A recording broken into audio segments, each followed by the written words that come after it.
Welcome to today's episode, the podcast where we discuss the most recent installments of a different series every show. It is Friday, January 30th, and as we close out the month, Marvel is busy ramping up for its newest phase. You know, they're supposed to have the most amount of TV shows come out this year, despite, I think, a few years ago, Bob Iger or whatever coming out and saying, we're going to slow down on those things. Not do as much. Can you name all the TV shows coming out this year? And some of them are sequels, like second seasons too. Okay, so I think I read that like The Amazing Spider-Man Yes, that was Your supposed to Friendly run- Neighborhood Spider-Man is going to be season 2. We're Da- talking TV shows. Yeah, Daredevil, I think. right? Daredevil, which just released its trailer. What'd you think of that? I didn't see the trailer for it. But Oh, I'm can I excited ruin for something season for 2. you? Okay, go ahead. Okay, Kristen Ritter's going to be in it. Jessica Jones. Okay. Yes, Jessica Jones and it's coming out in March. I don't think. Oh, Vision Quest is supposed to be coming out. Perfect. Too, Yeah, right? that's the third. That's a third one that's out there. I also throw in that Punisher, the special. It wrapped, so that's coming out. All And then right, yeah. we already discussed X-Men 97 season 1 that came out a few years ago. That and got then great reviews. this show, Wonder Man, which you just watched the first episode to. And I have a bunch of different reviews that I'm going to jump into right now, just so that you can like tell me whether or not this makes sense. Okay. New York Times said Wonder Man pushes Marvel into unfamiliar territory.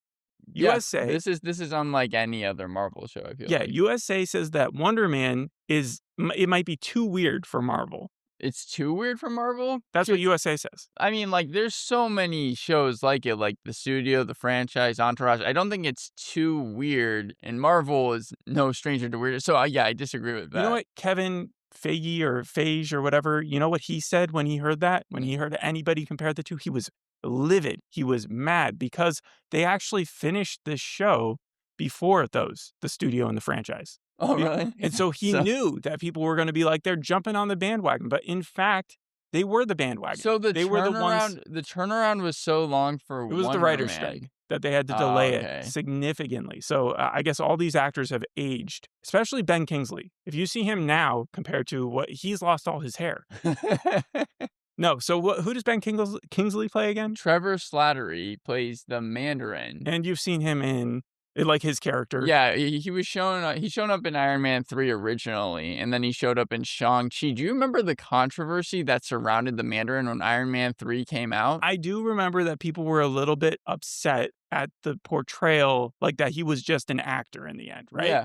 No, like, because you hire an Oscar winner like Ben Kingsley and you think he's going to bring a lot of gravitas. Like it's the equivalent of when they brought in Christian Bale and he took that role super seriously for Batman in a Thor film okay. that was then panned because of how comedic it was, and he did not get the memo. It's like the opposite of that because I know Shang-Chi was not the most, or not Iron Man 3 was supposed to be like the conclusion to Tony Stark, right? Yeah, what the Mandarin is like it's Iron Man's Moriarty, and I think that it really fixed itself in Endgame when Thanos was really Marvel or Iron Man's foil. But I think that with the Mandarin, people were so mad at how good that first hour was. I remember all the reviews were like, "This is an amazing film for the first hour," but fanboys will be pissed like midway through, and yeah, it's because Guy Pearce is apparently the real Mandarin in the film. But Guy Pearce isn't in this show. It's No, back to not. Ben Kingsley. He's playing just an actor. His real name in the show is Trevor Slattery, right? Yep. And I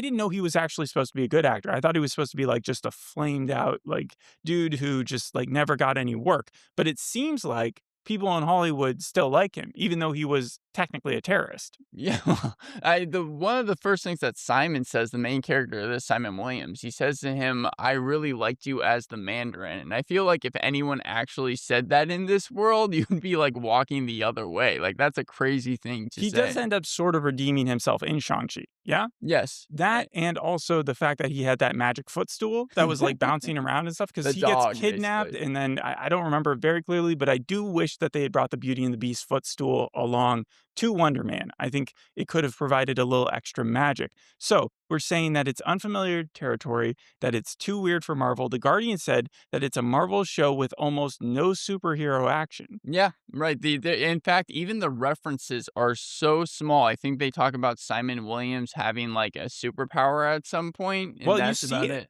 I mean, I watched the show too, or the first episode as well. And there are times, I think he starts with shaking his apartment when he gets really Right. mad. And then he's also sitting there trying to memorize his lines and he starts to freak out. And you see the red orbs go around his irises. But I'm talking more about, like, kind of the Ant-Man Quantumania where they're, like, bringing up Spider-Man. There's, like, very little references to any superheroes in the show. There are more references to common media, Sons of Yes. Anarchy, Right. American Horror Story. It just seems like they're, yeah, trying to downscale it into a more character-driven story, and that's why it's under Marvel's spotlight as opposed to the regular Marvel logo. That was one of the things one of the first things I mentioned, because Marvel Spotlight is, like, offshoot Marvel It's stories, right? literally they've only had Echo and this. So So far, okay. yeah, it's not supposed to be like this all-embracive plot that is world-defining, but it would be interesting if season 2, they decided to switch it up, and the first season was a spotlight, and then the second season, suddenly it's back to the Marvel logos.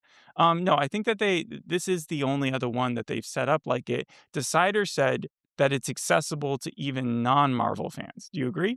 Yeah, because again, it doesn't have anything to do with superpowers. And the last one I'll give you is that Popverse said Wonder Man is the Andor of Marvel Studios. Okay, I don't What think does it's that mean? well, Andor was so loved by, like, a lot of people, You could right? take it directly like that. You could also think about it like Star Wars flailed around for a long time. Right. Still is. In some people's minds. And so like Andor kind of it was this offshoot storyline that shouldn't have worked as well as it did. Mhm. Kind of like the movie it was based off of, Rebel, whatever. But Rogue One. Rogue One, thank you. And so the fact that it worked is kind of just a mystery. Do you think that Wonder Man is in the same vein? I don't think that it's as good as Andor, but they're completely different shows. Right. I think the last time we've gotten this many pop culture references was probably back in the Guardian of the Galaxy franchise, but even then, I don't think that the references, and we already mentioned a couple of them, are as recent as these ones here. One of your favorite shows is Sons of Anarchy. How'd you Yes. like it when the main character brought that up? I really like the detail to it because he's supposed to be on the show American Horror Story, which Is I he? found which was also on FX, just like I Sons of couldn't tell because I Anarchy. know they mentioned Ryan Murphy, but then it seemed like the bad guy that they were setting him up to be killed by in the show, and we will discuss the plot in a second, but like that it wasn't like one of the American Horror Stories villains that I was aware of. Like, I mean, it could have been a Rubber Man guy, but like I thought it was like a vampire or something that was going to get him. Well, I guess now that we see the mask for it, but no, he's Oh, okay. literally supposed to be on American Horror Story. Like, that's the episode, and I found that super ironic and cool because the last show that I reviewed was The Beauty, which was also a Ryan Murphy Absolutely. show, but also it had Evan Peters, Anthony Ramos, and Rebecca Hall, all from the MCU. Rebecca Hall was in Iron Man 3, if you remember that. And I think Ryan Murphy's coming out with another story like really soon. I think it's Love Story or something like The that, American Love Story, yeah. which is tackling JFK's life and obviously doing his own spin on that one. Regardless of what you think of Ryan Murphy, does that mean when he got fired, when Simon gets fired from the set, they were actually calling Ryan Murphy?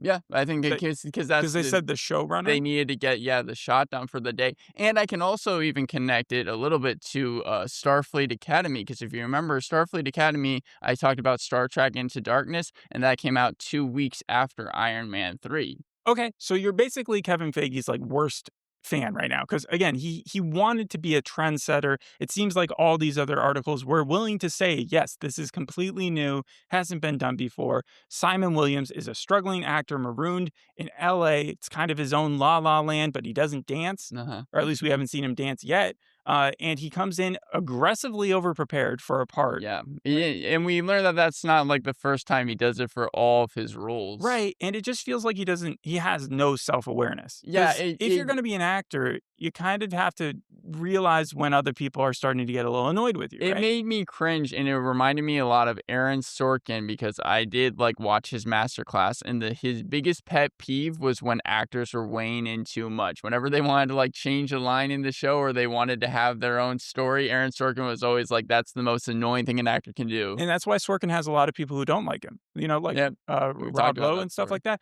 But there are other directors like Christopher Nolan who says things like, most actors are lie detectors. They're very perceptive, and they can tell, when things aren't going their way or when they should be doing something Well, different. even Simon Williams, when he first is talking about like the moonlight that they have set up, like the director does end up changing this Yeah. where it is. So you think at first that like Simon Williams has this like eye for directing, even though he's an actor, and then it's like, oh no, he's just getting too I far think into most it. people knew where that scene was going right Yeah. off the bat, and it was nice to see that it was unlike the franchise where everybody's kind of an asshole to one another, the actors, the studio heads, the Yeah. assistant director, kind of pushing blame onto anywhere else but themselves. And even in the studio, it's like, try not to blame us, even though they know that they're the assholes. In this, it was like everybody was trying to be part of a team until they realized that Simon is a problem. And so then they send their fixer out there to just kind of fire him.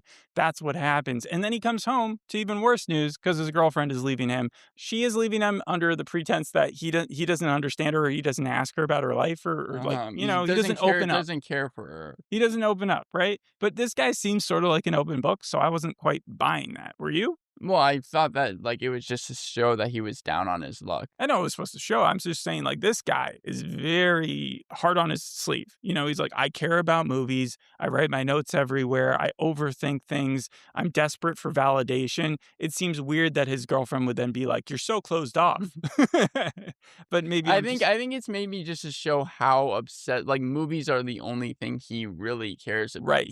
But like that's most actors, isn't it? Until they make their big break, it's kind of obsessive about their career. Even that new George Clooney flick, the J something or Jay other. Kelly. Yeah, thank you. Where he in the past is like working with a big acting crew, and then he like goes in there and he gets the job, and then suddenly he kind of dismisses everybody. He steals the guy's girlfriend, all that jazz. I would say that this is like has a dash of almost Wes Anderson vibes to it. It may Yeah. not be as crazy as those films get, but definitely like the way that it's shot. Wes Anderson's Wonder Man. You know what also had a Wes Anderson vibe was that Apple TV show about Billy Crudup where he was like selling Oh, the like Tomorrow. future. Yeah, it was like Tomorrow Tomorrowland or something. Yeah. No, it's not Tomorrowland. 'Cause That's that's a the George George Clooney. Clooney movie. I keep on referencing George Clooney films, but yeah, where they even have a TV show in that show that's in the '60s, Mhm. kind of like Wonder Man, where he keeps on seeing like this kind of goofy guy running around, and now they're doing a recasting for that.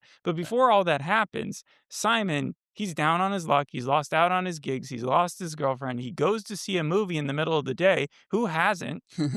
Like just by themselves to like relax. It was a retro movie theater though. They're playing like Young Frankenstein and If you've been to LA, they have a ton of those everywhere. But and he like, goes to see Midnight Cowboy. that's a strange one to see. I think this is like the first film to be rated X. I think it was the first film to be rated X and also like win an Oscar or something like that. I haven't seen it, but I know enough about it. And I also do know a fact that he didn't bring up, which was that, like, I think Harrison Ford originally tried out for one of the main roles.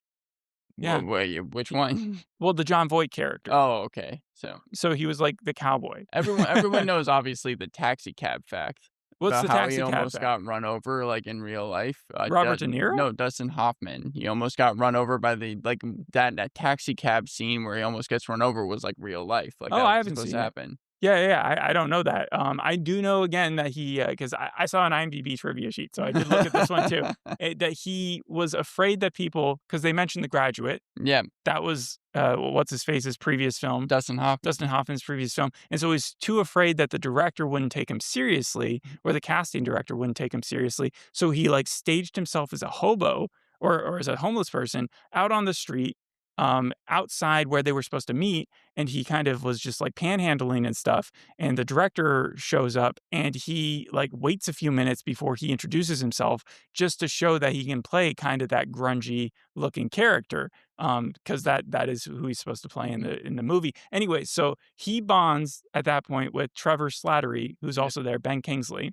And later on, we find out that Ben Kingsley was actually planted there. Yeah, like he's every single time they meet in this episode, it's all been planned. Yeah. And so what do you think the big deal is with that? Because at first I wouldn't have guessed that they would have, that whoever's hired him would have decided to hire someone that famous to go tailing this no nothing. Yeah, no, and I honestly I think that the ending of the episode really was my least favorite part of it because I was just totally chill with the fact that Trevor Slattery and Simon Williams were just going to be Buddy friends, comedy. and that he was helping him, and that this TV show was going to end up being whatever it was. I felt like they just decided to add the very end on there to like show some stakes, and I was not not a fan of it. Did you recognize the voice? Because it is someone that you would know as soon as I told you who No, it I was. did not. I don't want to ruin it for you, but it's someone you've definitely seen in the Marvel universe, and it makes just a lot of sense, I guess, if they're really kind of looking at this from a government wants to control anybody with a superpower. The funny thing is that all these articles have been mentioning the doorman clause, and later on you have an episode called Doorman, so I'm assuming they get more into that. But they go by it really quickly. Simon is supposed to mark off in the contract that he does not have superpowers. Right. Because why do you think that they don't want superpowered people playing parts or roles? Is it just the fact that they save some jobs for the rest of us type of thing? You know what? I actually really didn't think about, because when you look at something like The Boys, they also make fun of Hollywood. Right. But they have the actual superheroes in that TV show playing themselves. The way they put it is that it's an insurance thing. It's like it's way too the amount of destruction that usually comes with bringing in a superhero. Yeah. My question, I have a couple about that. A, did that apply for the blip? Because if you're having half the amount of people, you would think that they would have like opened the door, maybe saying, "Okay, we'll allow a few soups in here because we definitely need the staff." Like, would they have broken that ceiling? Yeah, I mean, maybe. Also, Black Widow, Scarlett Johansson, like very pretty. Do you think that she didn't have a superpower? I mean, yeah, but I think that if you're a She's not master assassin, a she's an master Avenger. assassin doesn't allow to be on there. Yeah. She's not. She's an Avenger, but she's not a Well, you can say the superhero. same about Hawkeye, but I would still consider him to have a Hawkeye, I looked it up. superpower. He does have superpowers. Like technically, he has like super accuracy range, I put stuff them like in the that. same category. You might, but other people don't. Like she literally does not have powers. She was just trained up from an. I could be Black Widow if I'd I don't started think you training could, right now. no. No. What's the opposite of a widow? A Mando. Okay. Yeah. So Wonder Man, it's based off this cheesy 80s sci-fi superhero flick. They're remaking it. Trevor Slattery says, "Hey, that's what I'm working on right now." And of course, that gets the attention of Simon. He goes in for the audition, having gone to Janelle, his agent. Right. Who And, says, and who was not going to give him the job, but then the second that she leaves, he goes to the computer, finds out where it is, and then calls on the phone and acts like her and acts like he's a last second audition. no, he's acting like one of her like secretaries. I think he said, yeah, the name was like Imani or something. Yeah, he's just making up a whole character for himself to try out for a different character. He gets to the audition, starts freaking out. He doesn't have a problem memorizing. Trevor Slattery helps him get the part. Well, yeah, you need to mention that Trevor Slattery not only was there, but he was also making the room that he was auditioning for like crack up. Even one of the people that was there auditioning for the role was like, the guy inside there is killing it. So whoever hired Trevor Slattery, we are to believe, knew that he would be able to ace any audition that he would go to, as well as still kind of keep this guy within his hemisphere. Right. If I'm being liberal, I would say maybe they just said, keep an eye on this dude. And the fact that this Wonder Man opportunity came around just was spontaneously Luck. great. Yes, that it's all just luck. But it does seem way too convenient, the fact that he is able to win them over, and that his one bit of advice, which is the equivalent of just calm down, take a breath. Yeah. And also just like, don't think about it. Basically. Ends up working so well. Yeah, he's like, it's going to shut down your frontal lobe. Unless the people that for Wonder Man are also working with the person that has hired. No, Trevor I think Slattery. that's way too thought process. Yeah. The thing about his powers, Wonder Man's powers, is I think it's just like, again, ionic force field. He can cause earthquake for the most part. What does that allow you to do? I mean, if you're fighting Thanos, I guess everything would have been a lot shakier. I'm assuming we're going to know more like as it goes on. I think it's just more around. Well, no, because like the least amount of superheroes show, like I wouldn't be surprised if you don't see his powers at all. It's like a Smallville So season 1. you think that scene where he's in his trailer is going to be the only scene that we see with him, his superpower, where he's able to shake things? You think that's going to be it? Maybe. Who knows? I thought that the scene happened at the girlfriend's apartment. It's been a couple of days. Anyway, so yeah, the studio, the franchise, the boys, Barry, we've seen the meta critique of Hollywood before. Where does this fall on the list? I really enjoyed this episode. I thought that Simon was very likable, and the fact that he cares so much about what he's doing just adds to his character. I like the Mandarin. I like Ben Kingsley as the Mandarin, honestly, ever since he's shown up in Shang-Chi again. I like how these episodes are also very, very short too. A little over 20 minutes, at least for the pilot.